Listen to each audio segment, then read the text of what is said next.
ওই ভোরের দিকটাতে মিমিসোনা উঠে পড়েছিল, ফিট করে যেহেতু আবার ঘুমিয়ে পড়েছিল। আর আমার আর তো ঘুম এলো না, তাই ভাবলাম কি আর করি, স্নানটা সেরে নিই। তাই স্নান করে নিয়ে ছোট্ট একটা স্কিন কেয়ার করে নিলাম। তার মধ্যেই দেখলাম মিমিসোনা ওর পাপা দুজনেই যেহেতু আবার উঠে পড়লো, তাই ঘরটাও ক্লিন করে নিলাম। তারপর তাড়াতাড়ি করে নিচে চলে এলাম।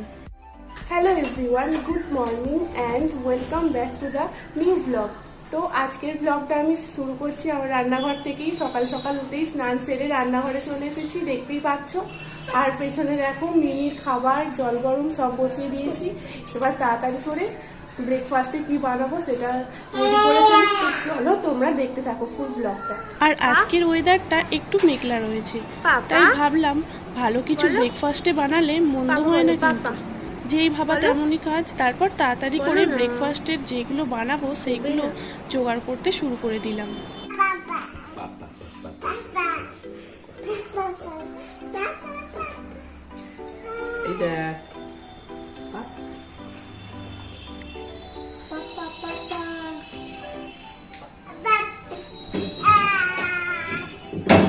আর এইদিকে দেখছি মিমিসোনার সাবু আর জল গরম দুটোই প্রায় হয়ে এসেছে, তাই এইগুলোকে আগে ঠিকঠাক করে রেখে দিলাম।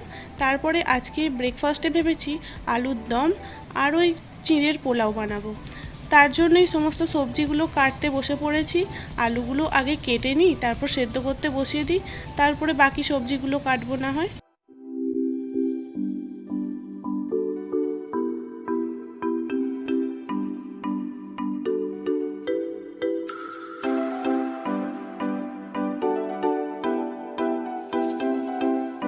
চিঁড়ের পোলাওটা একদম সিম্পলভাবে বানাবো। তেলেতে শুকনো লঙ্কা ফোড়ন দিয়ে ভেজিটেবলসগুলো একটু ভালোভাবে ভেজে নেব। ভেজে নিয়ে চিঁড়েটা দিয়ে হালকা নুন মিষ্টি দিয়ে নাড়াচাড়া করে একটু ভেজে নামিয়ে নেব।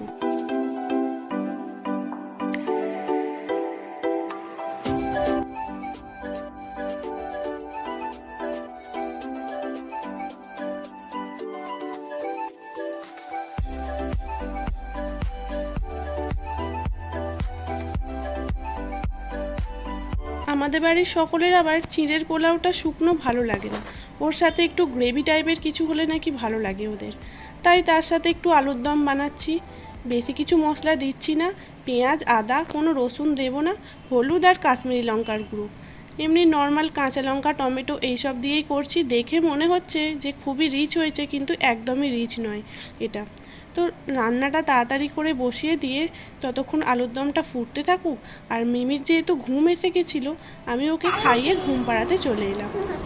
মিমি অনেকক্ষণ মাকে পায়নি, তাই ঘুমানোর আগে একটু মায়ের আদর না খেলে হয় বলো তো। তাই দেখো কি সুন্দর আমার আদর খাচ্ছে মিমি সোনা। চলো তোমাদের একখানা ম্যাজিক দেখাই। মিমি সোনার ঘুম এলে এরকম নাক টানবে, আমার চোখে আঙুল দেবে, টিপ পড়ে থাকলে টিপটাকে তুলে নেবে, এই সমস্ত করতে করতেই ম্যাজিকের মতো ঘুমিয়ে পড়বে। তাই এটাকে ম্যাজিক ছাড়া আর কী বলবো বলো তো। আমার তো বেশ ভালোই লাগে এই জিনিসটা। আর সব বাচ্চারাই শুনেছি এই রকমই করে। আর ওর সামনে যতই দামি দামি বা ভালো ভালো খেলনা এলে দিই না কেন, ওর সেই আমার রান্নাঘরের সমস্ত জিনিস আর এই আমার চোখের ভেতরে আঙুল দিয়ে দেওয়া, নাকের ভেতরে আঙুল দেওয়া, কানের ভেতরে আঙুল দিয়ে দেওয়া, এই সব জিনিসগুলোই ওর খেলতে বেশ ভালোই লাগে। মিমিকে ঘুম পাড়িয়ে দিয়ে আমি সকলের খাবারটা বেড়ে দিতে চলে এলাম। এই দেখো আলুর দমটা কি ব্যাপক লাগছে না দেখতে, আর সাথে চিঁড়ের পোলাও।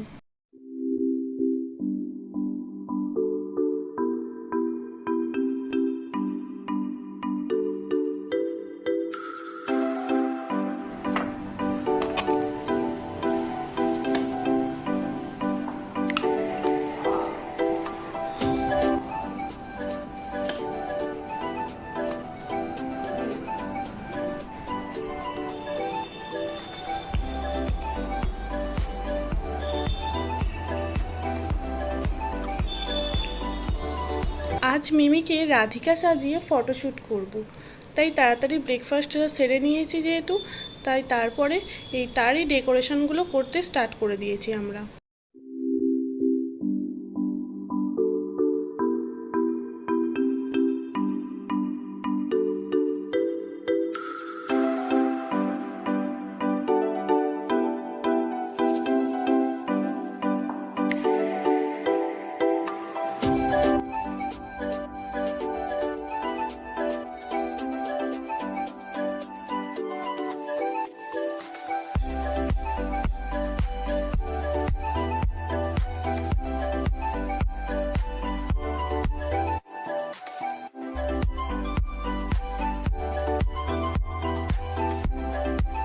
এখন মিমি একটু বড় হয়েছে তো, আর কত রকমের দুষ্টুমি শিখেছে। কিছুতেই জামা পরবেই না, কিছুতেই রেডি হবে না, সাজাতে তো দেবেই না কিছু, আর মাথায় একটা ক্লিপ বলো বা একটা ফুল কিছুই লাগাতে দেবে না, শুধু দুষ্টুমি করবে, খুলে খুলে ছুঁড়ে ছুঁড়ে ফেলে দেবে। এই সবই দুষ্টুমি শিখেছে।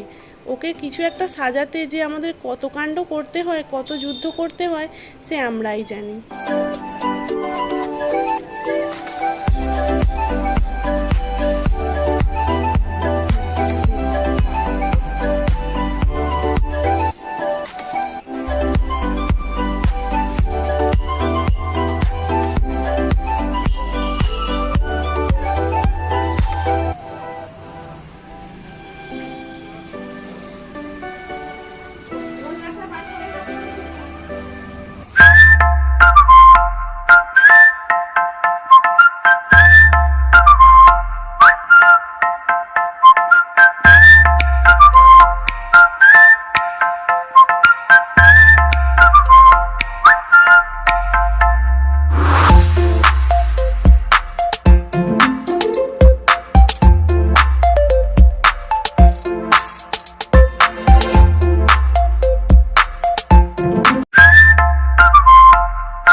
রাধিকা সাজে মিমিকে ভালো লাগলে অবশ্যই একটা লাইক করে দিও।